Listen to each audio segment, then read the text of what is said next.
Hey, what's going on? This is Soldier Knows Best here. Now I'm going over the details of the iSlate, the iTablet, the Mac tablet, the Bedrock, Lil Wayne, whatever Apple and Steve Jobs are actually going to call this device. The tablet that's going to be coming from Apple. Now this has been a rumor for many years. It's not a brand new rumor, but I know there's tons of videos going over the minor details of it. I'm going to go over the details again. Then I'm going to go with my final predictions of 2009 before we actually get to a closer release or announcement of the device by Apple themselves. Now there are predictions it's going to be between 7 and 10 inches as far as the screen size. It's going to be a touch screen. It's going to probably have either a modified version of Snow Leopard or a modified version of the iPhone or the iPod Touch operating system. So I'm betting and hoping for a modified version of Snow Leopard because this device should have enough features and more hardware than the common netbook out there, which a netbook can run Snow Leopard, of course, if it's Hackintosh or something like that. So this tablet should have enough power to run Snow Leopard, just modified for touch to integrate all the touch screen and touch gestures and all that with it.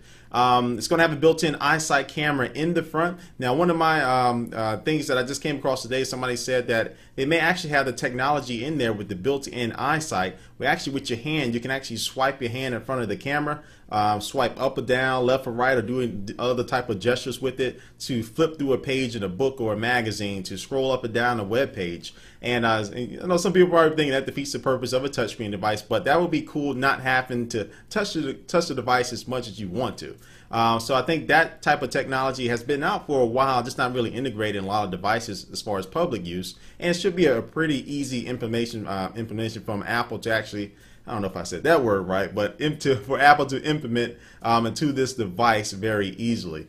So the built-in iSight, of course, the built-in microphone will come along with that. As far as the screen itself, like I said, we already know it's probably going to be between 7 and 10 inches, but it's probably going to have haptic feedback or haptic touch, meaning like, say like the Verizon Storm, the Storm, that cell phone they came out with. It had this type of technology with it as well. When you're touching a touch screen, but it gives you a little vibrating effect just for that individual button that you're pressing, and actually feels like you're touching a real keyboard. So it's not really a real keyboard, but it kind of gives you that sensation to make you feel like, okay, I know I'm pressing the right button now, or I know when I wanted to press send, it actually sent through because I got that feedback. Now that messes me up a lot of time on the iPhone. I think I pressed send, but it never happened. So that type of technology in this tablet will be great. Now the price range is going to be between $500 and $1,000. That's what people are saying. I think it may have a version above $1,000, probably another higher end or modified version of it that feature a little bit better specs than the standard one. But if they can get it down to about $700, I think they're going to have a winner in their hands. Now you want to be careful though, because